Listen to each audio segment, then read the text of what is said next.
ஓம் ஸ்ரீ கணேசாய நமஹ.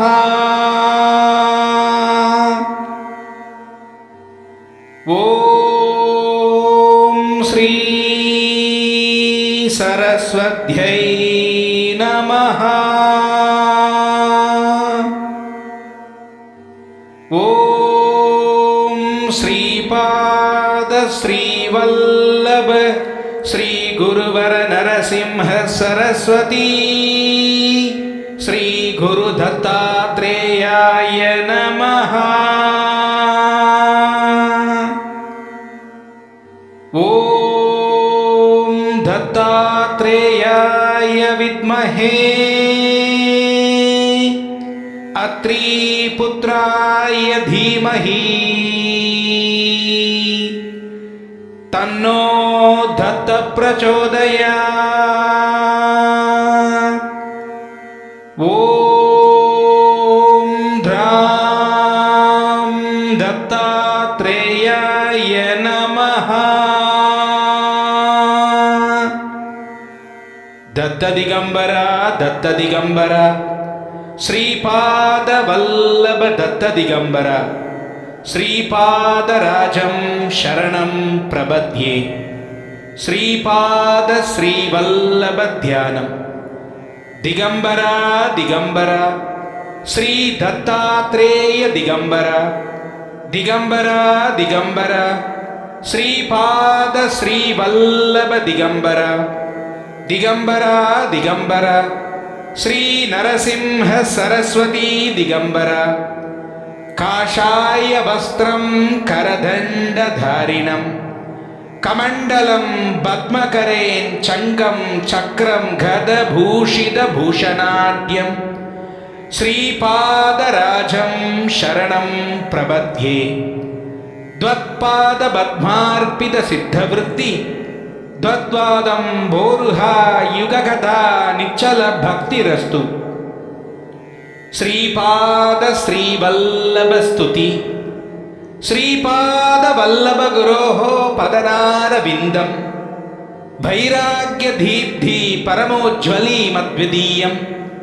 மந்தஸ்மிதம் சுமதுரம் கருணாத்ர நேத்ரம் சம்சாரதாபஹரணம் சததம் ஸ்மராமி. ஸ்ரீபாத வல்லப குரோஹோ கரகல்ப விருக்ஷம் பக்தேஷ்டதான நிரதம் ரிபு சம்சயம் வை.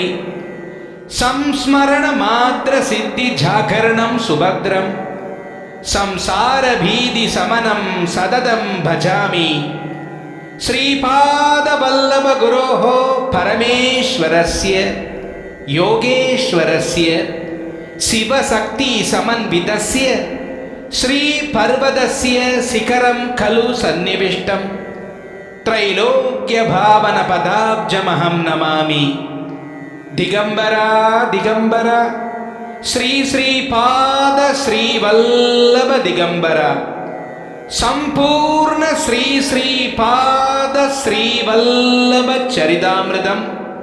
அத்தியாயம் 36. வேதாந்த சர்மா அளித்த விவரங்கள். ஸ்ரீ மாதங்கியின் வழிபாடு. ஸ்ரீ மாதங்கியின் வழிபாடு.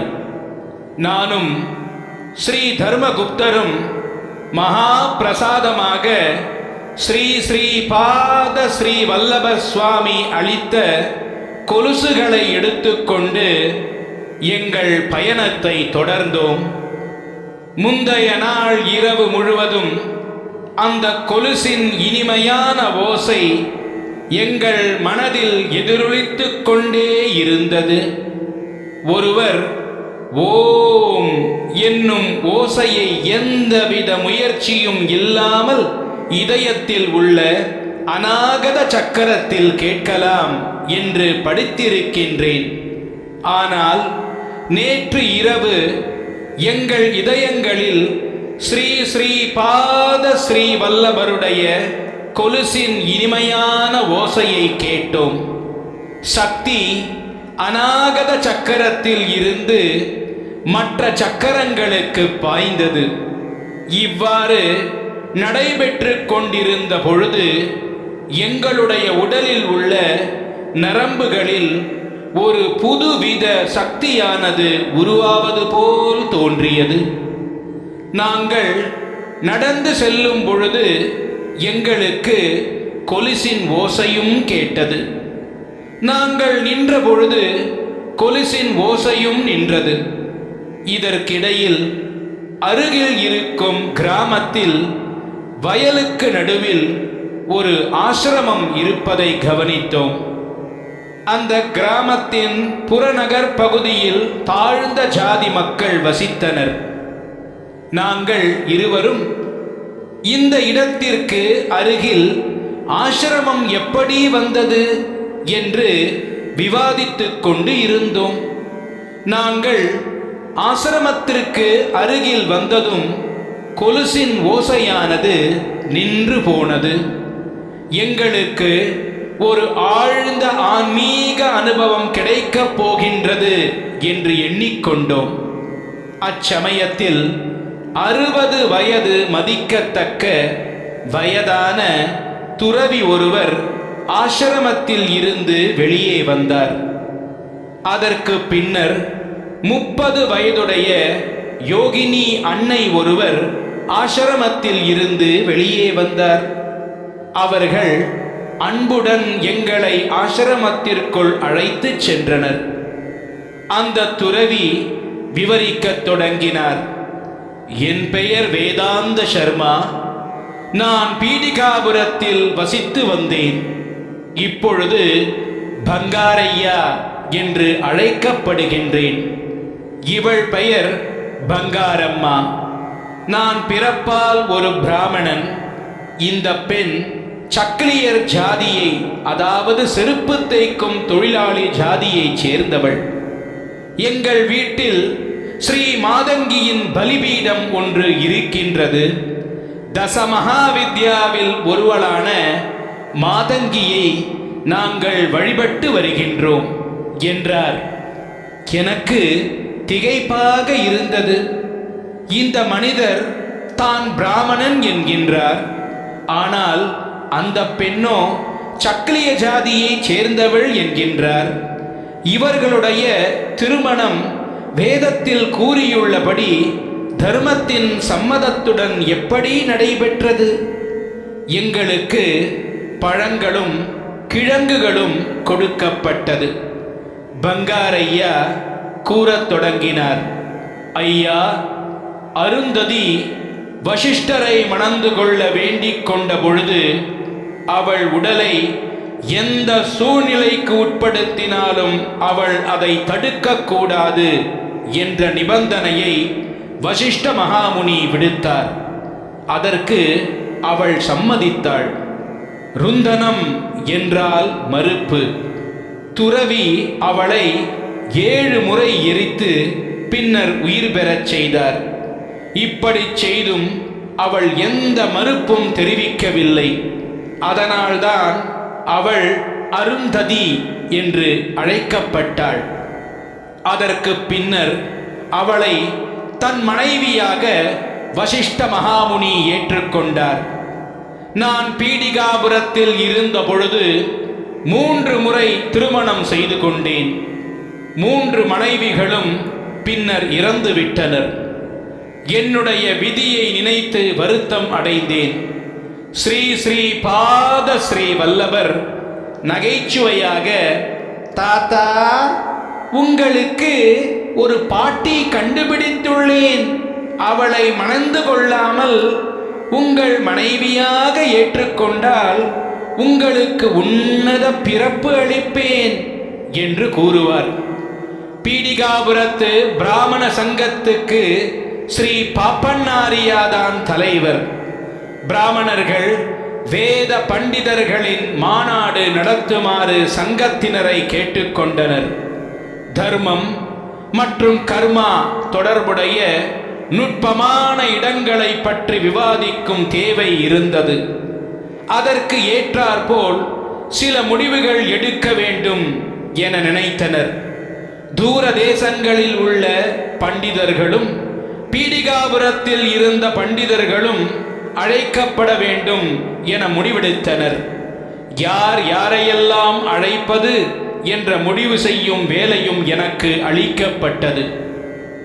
ஸ்ரீ ஸ்ரீ பாத ஸ்ரீ வல்லப சுவாமி தன்னுடைய பூணூல் அணிவிப்புக்கு பின்னர் வேதங்களை பாராயணம் செய்ததே இல்லை. சொல்லப்போனால் அவர் தாத்தாவின் பாதத்திற்கு கீழ் அமர்ந்தோ அவர் தந்தையிடமோ வேத பாடங்களை படித்ததே இல்லை. இருப்பினும் எவரேனும் ஸ்ரீ ஸ்ரீ பாத ஸ்ரீ வல்லபரை சோதிக்க எண்ணி வேதத்தின் ஏதாவது ஒரு அத்தியாயத்தில் இருந்து ஏதாவது அடிகளை கேட்டால் அவர் உடனே கூறிவிடுவார். பாப்பண்ணாரியாவுக்கு தெரிந்த அனைத்து வேதங்களும் ஸ்ரீ ஸ்ரீ பாத ஸ்ரீ வல்லபருக்கு தெரியும். வேதங்கள் மட்டுமல்ல, வேதாந்தங்களும் வேதத்தின் ரகசியங்களும் கூட ஸ்ரீ ஸ்ரீ பாத ஸ்ரீ வல்லப சுவாமிக்கு தெரியும். ஆகவே நாங்கள் ஸ்ரீ ஸ்ரீ பாத ஸ்ரீ வல்லப சுவாமியையும் மாநாடுக்கு அழைக்க முடிவு செய்தோம். பிராமணர்களின் உண்மையான எண்ணம் வேறு மாதிரியாக இருந்தது. மாநாட்டுக்காக பெரிய அளவில் ஏற்பாடுகள் செய்யப்பட்டன. மாநாட்டில் தர்மசாஸ்திரம் பற்றி முழுமையாக விவாதிக்கப்பட வேண்டும். ஸ்ரீ ஸ்ரீ பாத ஸ்ரீ வல்லபர் தர்மத்தை மீறுவதை வன்மையாக கண்டித்து ஸ்ரீ அப்பலராஜ சர்மாவையும் ஸ்ரீ பாப்பண்ணாரியாவையும் பிராமண ஜாதியை விட்டு ஒதுக்கி வைத்துவிட்டு அந்த தீர்மானத்தின் பிரதியை ஸ்ரீ சங்கராச்சாரியாரின் ஒப்புதலுக்கு அனுப்பிவிட்டு அந்த 2 குடும்பங்களையும் பீடிகாபுரத்தை விட்டு வெளியே அனுப்ப வேண்டும் என்பதுதான் அவர்களுடைய உள் எண்ணமாக இருந்தது. அவர்கள் தங்களுடைய எண்ணத்தை என்னிடம் தெரிவித்த பொழுது நானும் அவர்களுடன் சேர்ந்து கொண்டேன். பிராமண மாநாட்டின் தலைவராக நான் ஆக வேண்டும் என்ற வலுவான மற்றும் வினோதமான ஆசை எனக்குள் உருவானது. ஸ்ரீ ஸ்ரீ பாத ஸ்ரீ வல்லப சுவாமி எல்லா ஜாதியை சேர்ந்தவர்களின் வீடுகளுக்கும் சுதந்திரமாக செல்வது வழக்கம். அவர் மிகவும் சுதந்திரமாக நடந்து கொள்வார். அதே பீடிகாபுரத்தில் பங்காரையா மற்றும் பங்காரம்மா என்ற தம்பதி வாழ்ந்து வந்தனர். அவர்களுக்கு ஸ்ரீ ஸ்ரீ பாத ஸ்ரீ வல்லபரை பார்த்து பேச வேண்டும் என்ற ஆசை மிகுதியாக இருந்தது. திடீரென ஸ்ரீ ஸ்ரீ பாத ஸ்ரீ வல்லபர் தோலினால் ஆன செருப்பு வேண்டும் என கேட்டார். அவருக்கு அப்பொழுது 14 வயது இருக்கும். பிராமணர்கள் மரத்தினால் ஆன செருப்புதான் அணிய வேண்டும், தோல் செருப்பு அணியக்கூடாது என்ற காரணத்தினால் அவர் வீட்டில் உள்ளவர்கள் அவருடைய வேண்டுகோளை ஏற்க மறுத்தனர். யார் மூலமாகவோ இந்த விஷயம் இந்த சக்கிலிய தம்பதிக்கு தெரிய வந்தது. தாங்கள் தோல் செருப்பை ஸ்ரீ ஸ்ரீ பாத ஸ்ரீ வல்லபருக்கு அளித்தால் ஆசிர்வதிக்கப்படுவோம் என்று அவர்கள் எண்ணினார்கள். திடீரென ஸ்ரீ ஸ்ரீ பாத ஸ்ரீ வல்லப சுவாமி அவர்கள் வீட்டில் தோன்றினார். அவருடைய தெய்வீக பாதத்தின் அளவானது எடுக்கப்பட்டது. பங்காரம்மா ஸ்ரீ ஸ்ரீ பாத ஸ்ரீ வல்லப சுவாமியிடம், மகாபிரபு, நான் என்னுடைய தோலை பீய்த்து எடுத்து உங்களுக்கு செருப்பாக தைத்து அணிவிக்க விரும்புகின்றேன் என்று கெஞ்சி கேட்டுக்கொண்டாள். ஸ்ரீ ஸ்ரீ பாத ஸ்ரீ வல்லபர் சிரித்துவிட்டு மறைந்து விட்டார். எங்கள் வீட்டில் ஒரு சிறந்த பசு ஒன்று இருந்தது. அது திடீரென நோய்வாய்ப்பட்டு இறந்து விட்டது. பங்காரையா மற்றும் பங்காரம்மா தம்பதி அதன் தோலை பதப்படுத்தி ஒரு தோல் செருப்பை ஸ்ரீ ஸ்ரீ பாத ஸ்ரீ வல்லப சுவாமிக்காக தயார் செய்தனர். இதற்கு இடையில் வேத பண்டிதர்களின் மாநாடு ஆரம்பித்தது. ஆதிசங்கரரை பற்றி விவாதம் தொடங்கியது. ஸ்ரீ ஆதிசங்கரர் காசியில் மண்டன மிஸ்ராவுடன் விவாதம் செய்தார். உபய பாரதி தேவி, அதாவது மண்டன மிஸ்ராவின் மனைவி, தான் விவாதத்தில் தோற்கடிக்கப்படும் வரை பரீட்சை முடியவில்லை என்று கூறினாள் ஆதிசங்கரரிடம். உபய பாரதி தேவி கலவியில் கேள்வி கேட்டாள். ஸ்ரீ ஆதிசங்கரருக்கு அந்த அறிவியலில் ஞானம் இல்லை. அதனால் அவர் 6 மாத காலம் அவகாசம் கேட்டார். ஸ்ரீ ஆதிசங்கரர் தர்மத்தை மீறாமல் கலவியல் ஞானத்தை பெற எண்ணினார். இதற்கு இடையில் ஒரு அரசன் இறந்துவிட்டான். ஸ்ரீ ஆதிசங்கரர் கூடு விட்டு கூடுபாயும் ஆற்றலின் மூலம் அரசனின் இறந்த உடலுக்குள் நுழைந்தார். தன் உடலை பாதுகாப்பாக வைத்துக் கொள்ளும்படி தன் சீடர்களிடம் தெரிவித்தார். அப்படி ஏதேனும் ஆபத்து நேரிடுமானால் அரச மாளிகைக்கு வந்து சங்கேத பாஷையில் அவரிடம் தெரிவிக்குமாறும் ஸ்ரீ ஆதிசங்கரர் கூறினார். அரசி அரசனிடம் ஏற்பட்டுள்ள புதிய மாற்றத்தை கவனித்தாள். அவள் ஒரு சிறந்த மனிதனின் ஆன்மாவானது தன் கணவரின் உடலுக்குள் புகுந்துள்ளது என்றும், தன் கணவரின் பிராணமய ஜகத் இந்த உடலுக்குள் ஈர்க்கப்பட்டுள்ளது என்பதையும் புரிந்து கொண்டாள். அவளுடைய கணவனின் உடல் காம இன்பங்களை அனுபவித்துக் கொண்டிருக்கும் பொழுது இந்த சிறந்த மனிதனின் ஆன்மா அந்த அனுபவத்தின் ஞானத்தை மட்டும் பெற்றுக்கொண்டு அந்த உடலில் சாட்சியாக மட்டும் விளங்கிக் கொண்டிருந்தது. இந்த சிறந்த மனிதனின் ஆன்மா அவள் கணவனின் உடலில் இருக்கும் வரைதான் அவள் கணவனின் பிராணமய சைதன்யம் அந்த உடலில் இருக்கும் என்பதனை அந்த அரசியார் அறிந்து கொண்டாள். ஆகவே அவள் தன்னுடைய அரசவையில் இருந்தவர்களை அழைத்து அந்த ஊரில் எவருடைய இறந்த உடல் இன்னும் எரிக்கப்படாமல் இருந்தால் அதை உடனடியாக எரிக்க உத்தரவிட்டாள். அரசனின் உருவத்தில் இருந்த ஸ்ரீ ஆதிசங்கரருக்கு அவருடைய உடல் எரிக்கப்பட்ட பொழுது அவருடைய சீடர்கள் இந்த விஷயத்தை சங்கேத பாஷையில் தெரிவித்தனர். ஸ்ரீ ஆதிசங்கரர் ஸ்ரீ லக்ஷ்மி நரசிம்மரின் அனுக்கிரகத்தினால் தன் எரிந்த பாதங்களையும் கைகளையும் மீண்டும் பெற்றார். பிராமண மாநாட்டில் ஸ்ரீ ஸ்ரீ பாத ஸ்ரீ வல்லபருடைய அற்புதமான சொற்பொழிவு. ஸ்ரீ ஸ்ரீ பாத ஸ்ரீ வல்லபர் கூட்டத்தாரிடம், ஒரு ஆத்மா ஒரே நேரத்தில் ஒரே உடலில்தான் இருக்க முடியும் என்றும், அந்த உடலை விட்டு வெளியேறினால் இன்னொரு உடலில் நுழைய முடியும் என்றும் கூறுகிறீர்கள். அப்படி என்றால் நான் உங்களிடம் ஒரு கேள்வி கேட்கின்றேன். ஒரு ஆன்மாவினால் ஒரே நேரத்தில் 3 அல்லது 4 உடல்களில் இருந்து கொண்டு தன்னுடைய 3 அல்லது 4 பிறவிகளின் கர்மாக்களை கழிக்க முடியுமா என்று கேட்டார். இது மிகவும் சிக்கலான விஷயம் என்றும், இதுபோல் முன்பு நடந்ததற்கான சான்றுகள் இல்லை என்றும் அந்த கூட்டத்தில் இருந்தவர்கள் கூறினார்கள். ஸ்ரீ ஸ்ரீ பாத ஸ்ரீ வல்லபர் அதற்கு பதிலளிக்கும் விதமாக, இது போன்ற நிகழ்ச்சிகள் முன்பு ஏன் நடக்கவில்லை? உங்களுக்கு இது போன்ற விஷயங்கள் இருப்பது தெரியாது. ஒரு சாபத்தின் காரணமாக தேவேந்திரன் பஞ்ச பாண்டவர்களாகவும் அவருடைய மனைவி சதிதேவி திரௌபதியாக பிறந்து அவர்களை மணந்து கொண்டாள். சதிதேவியும் புரந்தரனும், அதாவது இந்திரனும் பூமியில் பிறந்திருந்தாலும் அவர்களுடைய உண்மையான குணம் சொர்க்கத்தில் தான் இருந்தது. அர்ஜுனன் மட்டும்தான் திரௌபதியுடன் தாம்பத்தியத்தில் ஈடுபட்டான். அவள் தர்மருடன் அரசியல் தொடர்பான விஷயங்களை விவாதிப்பாள். தாயை போல சுவையான உணவுகளை சமைத்து பீமனுக்கு பரிமாறுவாள். அர்ஜுனனுக்கு காம இன்பங்கள் அளிப்பாள். நகுலனுக்கு லக்ஷ்மியின் உருவமாக தோன்றுவாள்.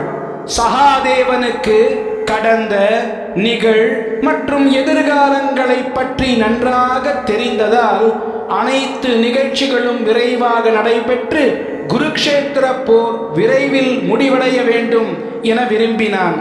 அதனால் பூமித்தாயை போன்ற மிகுந்த பொறுமையுடன் அவனை கையாண்டாள் திரௌபதி. கடவுளுடைய தர்மமும் மனிதனுடைய தர்மமும் வெவ்வேறு.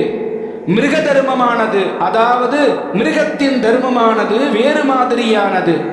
இவை அனைத்தையும் ஒன்றாக கலக்கக்கூடாது என்றார் ஸ்ரீ ஸ்ரீ பாத ஸ்ரீ வல்லப சுவாமி.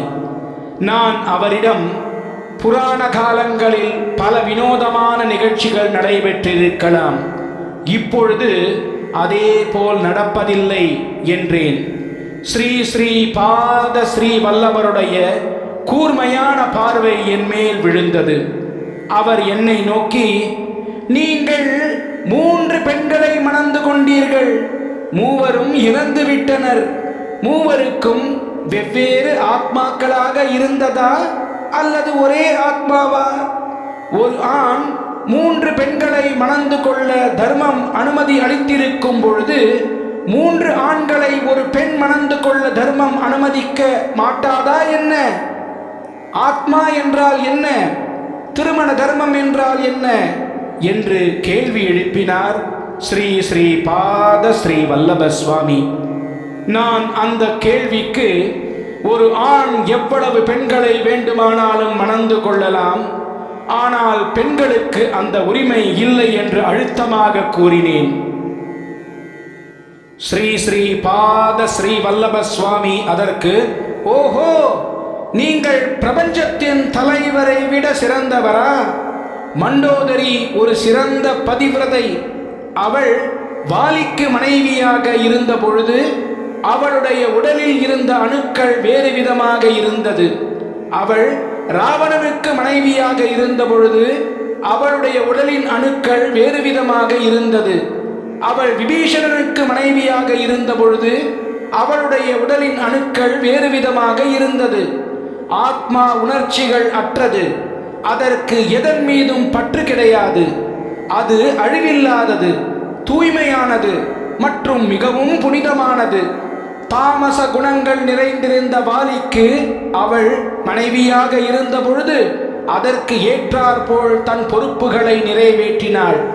ராஜச குணம் முழுமையாக நிறைந்த ராவணனுக்கு அவள் மனைவியாக இருந்த பொழுது அதற்கு ஏற்றாற்போல் தன்னை மாற்றிக்கொண்டாள். சத்துவ குணங்கள் முழுமையாக நிறைந்த விபீஷணனுக்கு மனைவியாக இருந்த பொழுது அதற்கு ஏற்றாற்போல் தன் கடமைகளை நிறைவேற்றினார் என்றார் ஸ்ரீ ஸ்ரீ பாத ஸ்ரீ வல்லப சுவாமி. என்னால் பதிலளிக்க முடியவில்லை. சில யோசனைகளுக்கு பின்னர், ஸ்ரீ ஸ்ரீ பாதா ஸ்ரீ வல்லபா, நீ கூறுவதை நாங்கள் ஒத்துக்கொண்டால் பெண்களுக்கு பல கணவர்கள் இருப்பதையும் நாங்கள் ஒத்துக்கொள்ளத்தான் வேண்டும் என்றேன். பின்னர் ஸ்ரீ ஸ்ரீ பாத ஸ்ரீ வல்லப சுவாமி, இது கலியுகம். பல கீழ்த்தரமான இனங்கள் உருவாகும். மிருகங்கள், பட்சிகள், மரங்கள் மற்றும் பூச்சிகள் கூட மனித பிறவி எடுக்கும். அவற்றின் குணங்களை ஒத்து அதன் பல்வேறு உறவு முறைகள் இருக்கும். தர்மத்திற்கு புறம்பான உறவு முறைகள் உருவாகும் பொழுது கலப்பு ஜாதிகள் தோன்றும். அவை கலியுகத்தின் முடிவில் அழிந்துவிடும். அசூரத்தனமான சக்திகள் தான் எதிர்பாராத கலப்பு இனங்கள் அல்லது சாதிகள் தோன்றுவதற்கான காரணம். ஆகவே அசுர சக்திகளை அழிக்க வேண்டும். அசுரன் அழிந்துவிட்டால் அவன் மீண்டும் பிறக்க மாட்டான். ஆனால் ஒரு அசுரன் பிறக்க வேண்டிய இடத்தில் 10 அசுரர்கள் பிறந்து விடுவார்கள். தர்மத்தை ஒத்த உறவு முறைகள் மட்டும்தான் தலைத்திருக்கும். அதை நான் தான் முடிவு செய்வேன். ஆகவே மக்கள் அனைவரும் தங்களுடைய குடும்பம், கோத்திரம் மற்றும் சாதிக்கு அளிக்கப்பட்டுள்ள கடமைகளை கண்டிப்பாக கடைபிடிக்க வேண்டும். அவ்வப்பொழுது சில தெய்வீக ஆத்மாக்களும் தோன்றுவார்கள். அவர்கள் ஒரே ஆத்மாதான். அந்த ஆத்மா ஆண் உருவத்தில் தோன்றினால் அந்த ஆத்மாவின் சக்தியும் பெண் உருவமாக தோன்றும். அவர்களுடைய பந்தம் தெய்வீக திருமண பந்தம் என்று அழைக்கப்படும். அதை நான் முடிவு செய்து சொல்லுவேன். அப்படிப்பட்ட தெய்வீக ஆத்மாக்கள் படைப்பின் ஆரம்பம் முதலே இருக்கின்றது. என்னுடைய ஒவ்வொரு ஜென்மத்திலும் அவர்கள் என்னோடு இருப்பார்கள். அவர்கள் படைப்பின் முடிவு வரை கூட இருப்பார்கள். அவர்கள் பிரிக்க முடியாத நெருங்கிய ஒற்றுமையுடன் பராசக்தி மற்றும் பரபிரம்ம உருவத்தில் நிலைத்திருப்பார்கள். நீங்கள் வேதாந்த சர்மா என்கின்ற பெயருடைய பிராமணனாகவும் பங்காரையா என்ற பெயருடைய சக்கிரியனாகவும் ஒரே சமயத்தில் பிறந்துள்ளீர்கள். உங்களுடைய சக்தி உங்களுடைய 3 மனைவிகளாகவும், உங்கள் வீட்டில் சமீபத்தில் இறந்த பசுவாகவும் மற்றும் சக்கிரியனின் மனைவி பங்காரம்மாவாகவும் பிறந்துள்ளது. உங்கள் இறந்த மனைவிகள் மற்றும் இறந்த பசுவின் சைதன்யங்கள் தாழ்ந்த ஜாதி பெண்ணான பங்காரம்மாவுடன் ஐக்கியமாகி உள்ளது. சைதன்யம் எங்கிருந்து தோன்றியதோ அந்த இடத்திற்கு பின்னோக்கி சென்று ஐக்கியமாகிவிட வேண்டும். படைப்பின் மர்மங்கள் மிகவும் ஆழமானது. சப்த ரிஷிகளின் சக்தியால் கூட அதை புரிந்து கொள்ள முடியாது. பங்காரம்மாவின் உடல் பங்காரையாவிடம் ஒப்படைக்கப்பட்டுள்ளதால் நீங்கள் தர்மத்தை மீறாமல் அவளுடன் திருமண வாழ்வை பெற்றுக்கொள்ள மேற்கொள்ள வேண்டும். அவளிடமிருந்து உடல் ரீதியான சுகங்களை நீங்கள் பெற்றுக்கொள்ளக் கூடாது. நான் தர்மத்தின் ஆசனத்தில் இருந்து கொண்டு இவ்வாறு முடிவெடுத்துள்ளேன். இயற்கைக்குள் நுழைந்தால் அவற்றின் தர்மத்தின் படி கோட்பாடுகள் மற்றும் பழக்கங்களை கடைபிடிக்க வேண்டும். பங்காரம்மா தன்னுடைய தோலினால் ஆன செருப்பை எனக்கு தைத்து கொடுக்க விரும்பினாள். நான் அந்த சத்தியத்தை ஏற்றுக்கொண்டேன். அவள் பங்காரம்மாவாக உயிரோடு இருக்கும் பொழுதே அவளுக்கு தெரியாமல் ஒரு பசுவாக பிறந்தாள். எதுவுமே தெரியாமலேயே அவள் உங்களுடைய 3 மனைவிகளாகவும் பிறந்தாள். ஒரு சைதன்யம் 3 அல்லது 4 உடல்களில் பிரிக்கப்படும் பொழுது ஒவ்வொரு குறிப்பிட்ட உடலும் தான் ஒன்று மட்டும்தான் என்று எண்ணிக்கொள்ளும். அவைகளால் அனைத்து பகுதிகளின் ஒரே தன்மையை கண்டுபிடிக்க முடியாது. மேலே குறிப்பிட்டுள்ளது போல் காலே பஞ்சசஹஸ்ராணி ஜெயதே வர்ண சங்கிரகே என்ற வரியின் அர்த்தம் இது சாதிகளின் கலப்படங்களை பற்றி கூறவில்லை. இது இனங்களின் கலப்பு பற்றிதான் கூறுகின்றது. ஜாதி கலப்படங்கள் நிகழும் பொழுது அது கீழ்பிறப்புகளை உருவாக்கும். இனங்கள் கலக்கப்படும் பொழுது புதிய சக்தியுடன் புது இனம் ஒன்று உருவாகும். அந்த புது இனம் மனிதன் பரிணாம வளர்ச்சி அடையும் பொழுது தெய்வீக தன்மை அடையும். இந்த பூமியில் தெய்வீக இனம் ஒன்று பிறக்கும். இந்த பிராமண சபையின் உண்மையான நோக்கம் என்ன என்பது எனக்கு தெரியும். என் தந்தையையும் என் தாத்தாவையும் பிராமண ஜாதியில் இருந்து தள்ளி வைக்க வேண்டும் என்பதுதான் உங்களுடைய ஆழ் மனதில் ஒளிந்திருக்கின்ற தீய எண்ணம். ஆகவே வேதாந்த சர்மா, நான் உங்களை பிராமண ஜாதியில் இருந்து ஒதுக்கி வைக்கின்றேன். இன்றிலிருந்து நீங்கள் பங்காரையா என்று அழைக்கப்படுவீர்கள் என்று ஸ்ரீ ஸ்ரீ பாத ஸ்ரீ வல்லப சுவாமி ஆணையிட்டார். முழு சபையும் திகைப்படைந்தது. அனைவரும் பார்த்து கொண்டிருக்கும் பொழுதே ஒரு ஒளி என்னுள் ஐக்கியமானது. பின்னர் ஸ்ரீ ஸ்ரீ பாத ஸ்ரீ வல்லபர் மிகவும் தீர்க்கமாக, உங்களுடைய கண்களுக்கு முன்பே பங்காரையாவின் சைதன்யம் வந்து வேதாந்த சர்மாவினுள் ஐக்கியமானது. இவர் தாழ்ந்த ஜாதிக்காரரா அல்லது பிராமணனா என்பதை இப்பொழுது நீங்கள் முடிவு செய்யுங்கள். நீங்கள் எங்களை ஜாதியை விட்டு தள்ளி வைத்துவிட்டு ஸ்ரீ ஆதி சங்கராச்சாரியாரிடம் ஒப்புதல் பெற்றுக்கொள்ள விரும்பினீர்கள். ஸ்ரீ ஆதி சங்கராச்சாரியரால் என்னை என்ன செய்துவிட முடியும்? நான் உங்கள் கண் முன்தான் பிறந்து வந்துள்ளேன். என் தந்தையிடமோ அல்லது தாத்தாவிடமோ எந்த வேதங்களையும் படிக்காமல் வேதங்களை பாராயணம் செய்கின்றேன். நான் பல இடங்களில் ஒரே நேரத்தில் தரிசனம் அளிக்கின்றேன். நான் ஸ்ரீ ஆதி சங்கராச்சாரியாரை சந்திக்க நேர்ந்தாலும் நான் எதற்கு பயப்பட வேண்டும்? அவர் தினமும் வணங்கிக் கொண்டிருக்கும் ஸ்ரீ சாரதா சந்திரமௌலீஸ்வரராக அவருக்கு நான் தரிசனம் அளித்து அருள் புரிவேன். பின்னர் அவர் என்னை கண்டிப்பாக கடவுள் என்று ஒத்துக்கொள்ளத்தான் வேண்டும். பின்னர் அவருடைய முடிவு உங்களுக்கு மேலும் வலியை உண்டாக்கும். க்ஷத்திரியர்கள் மற்றும் வைசிய சபை உங்களுடைய முடிவுக்கு கீழ்ப்பணிய மாட்டார்கள். அவர்கள் வைதீக நடைமுறைகள் மற்றும் சடங்குகளுக்கு அளிக்கும் ஆதரவை நிறுத்தினாலோ, தானங்கள் அளிப்பதை நிறுத்தினாலோ, நீங்கள் உங்கள் குழந்தைகளுடன் பட்டினித்தான் கிடக்க வேண்டும். என்னோடு சண்டையிட வேண்டும் என நீங்கள் விரும்பினால் உங்களுக்கு எல்லா வழிகளிலும் அழிவுதான் வந்து சேரும். வாழ்க்கையின் 4 நிலைகளில், அதாவது வாழ்க்கையின் 4 நிலைகள் மாணவன், குடும்பஸ்தன், வானப்பிரஸ்தம், சந்நியாசம், இவற்றை பின்பற்ற வேண்டிய கடமைகளை நான் விளக்குகின்றேன். 18 வகையான வர்ணத்தவர்களும் சுகம் மற்றும் சந்தோஷத்துடன் வாழ வேண்டும். உங்களுடைய கடமைகளை திறம்படச் செய்து தர்மத்தை ஸ்தாபிப்பதில் பங்கு கொள்ளுங்கள். இல்லையென்றால் பல துன்பங்கள் மற்றும் இழப்புகளுக்கு ஆளாக நேரிடும். நான் சாந்தமாக இருப்பேன், ஆனால் நீங்கள் குழப்பமான சூழ்நிலைகளுக்கு தள்ளப்படுவீர்கள். குணங்களின் வளர்ச்சியின் பொழுது 2 வழிகள் தான் இருக்கின்றன. ஒன்று சரிபடுத்திக் கொள்ளும் முறை, இன்னொன்று சரிபடுத்தப்படும் முறை. 2வது வழி, அதாவது சரிபடுத்தப்படும் முறைக்கு நிறைய நேரம் அளிக்கப்படும். நீங்கள் சரி செய்யப்படும் முறைக்கு தயார் இல்லை என்றால் நீங்கள் அழிவைத்தான் வரவேற்கிறீர்கள். தேவையென்றால் நான் அழிவின் மூலம் கூட தர்மத்தை நிலைநாட்டுவேன். வேறு எந்தவித மாற்று வழியும் இல்லாததால் நான் பங்காரம்மாவை அழைத்து கொண்டு ஒரு கிராமத்தில் இருந்து இன்னொரு கிராமத்திற்கு பயணிக்கும் பொழுது இந்த இடத்திற்கு வந்தடைந்தோம். நான் மாதங்கி தேவியின் சிலையை இந்த ஆசிரமத்தில் பிரதிஷ்டை செய்து இங்கேயே வாழ்ந்து வருகின்றேன்.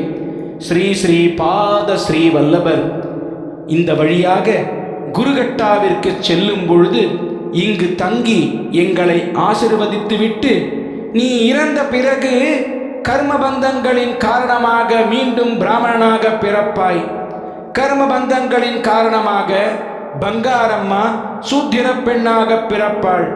பின்னர் நீங்கள் இருவரும் திருமணம் செய்து கொள்வீர்கள். உங்களுக்கு குழந்தைகள் பிறக்கும். உங்கள் பரம்பரை என்னை வணங்கும் பாக்கியம் பெறுவார்கள். நீங்கள் எல்லா சுகங்களையும் பெற்று வாழ்வீர்களாக என்று கூறினார். ஸ்ரீபாத ஸ்ரீ வல்லப சுவாமி, ஐயா, இதுதான் எங்களுடைய கதை என்றார். அவர் ஸ்ரீ ஸ்ரீ பாத ஸ்ரீ வல்லபருடன் தனக்கு உள்ள தொடர்பை பற்றி விளக்கிவிட்டு, ஸ்ரீ ஸ்ரீ பாத ஸ்ரீ வல்லப சுவாமியின் கொலுசுகள் உங்களிடம் இருக்கின்றது என்றும், நீங்கள் இந்த வழியில் பயணிக்கும் பொழுது அதை நான் பெற்றுக்கொண்டு அதற்கு பதிலாக தோலால் ஆன செருப்பை உங்களிடம் ஸ்ரீ ஸ்ரீ பாத ஸ்ரீ வல்லப சுவாமி அளிக்கச் சொன்னார்.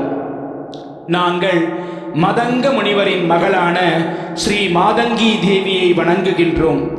அவளை வணங்கினால் அபரிமிதமான இல்லற பேரின்பங்களை பெறலாம். அவளை ராஜமாதங்கி, கர்ணமாதங்கி மற்றும் பல பெயர்களில் அழைக்கலாம். ஒரு முறை ஸ்ரீ ஸ்ரீ பாத ஸ்ரீ வல்லப சுவாமி ஸ்தூல உடலுடன் எங்கள் ஆசிரமத்தில் காட்சியளித்தார். அச்சமயத்தில் பங்காரம்மா பால் காய்ச்சி கொண்டிருந்தாள். தோல் செருப்பின் தோலுக்கு சொந்தமான பசு தன் தலையை ஆட்டிக்கொண்டே எங்கள் முன் கடந்து சென்று எங்களுக்கு தரிசனம் அளித்தது. ஸ்ரீ ஸ்ரீ பாத ஸ்ரீ வல்லப சுவாமி எங்களிடமிருந்து பாலை பெற்றுக்கொண்டார். நாங்கள் வணங்கிக் கொண்டிருக்கும் மாதங்கி தேவியின் சிலை அவர் பெயரில் அமையவிருக்கும் சமஸ்தானத்தில் உள்ள அத்திமரத்தின் பல அடி ஆழத்திற்கு கீழ் சென்றடையும் என்று கருணையுடன் அறிவித்தார் ஸ்ரீ ஸ்ரீ பாத ஸ்ரீ வல்லப சுவாமி. அதை பல சித்த புருஷர்கள் வணங்குவார்கள் என்றும் கூறினார். அவர் பங்காரம்மாவை அழைத்து, அம்மா, உன் கணவர் மிகவும் தகுதி வாய்ந்தவர். நீ அடுத்த பிறவியில் அவரிடமிருந்து எல்லா சுகங்களையும் அனுபவித்துக்கொள். நான் உனக்காக தங்கத்தினால் ஆன திலகத்தை உச்சிப்பொட்டை தயாராக வைத்துள்ளேன். நான் உனக்காக மிகவும் புனிதமான திருமாங்கல்யமும் தயார் செய்து வைத்துள்ளேன். அதை இரண்யலோகத்தில் பாதுகாக்காக வைக்கப்பட்டுள்ளது. அடுத்த பிறவியில் நான் ஆசீர்வதித்து என் கையாலேயே உங்கள் திருமணத்தை நடத்தி வைக்கின்றேன் என்று கூறினார் ஸ்ரீ ஸ்ரீ பாத ஸ்ரீ வல்லப சுவாமி. ஐயா, நீங்கள் எங்கள் கதையை கேட்டீர்கள். எப்பொழுதும் சித்தமங்கள ஸ்தோத்திரத்தை பாராயணம் செய்கின்றீர்கள். அதன் மூலம் நீங்கள் கண்டிப்பாக மகா புருஷர்களின் அருளை பெறுவீர்கள். ஸ்ரீ ஸ்ரீ பாத ஸ்ரீ வல்லப சுவாமியுடைய கைகள் மற்றும் கால்களாக சித்தர்கள், மகா சித்தர்கள் மற்றும் மகா யோகிகள் விளங்குகின்றார்கள். ஸ்ரீ ஸ்ரீ பாத ஸ்ரீ வல்லப சுவாமி தன் தீர்மானத்தை அவர்கள் மூலம் மேற்கொள்ளுகின்றார். அவர் ஒரு முறை ராஜமாதங்கி தேவியாக காட்சியளித்து எங்களுக்கு அருளினார். முழு படைப்பு மற்றும் எல்லா ரகசியங்களும் அவரின் கைகளில்தான் உள்ளது.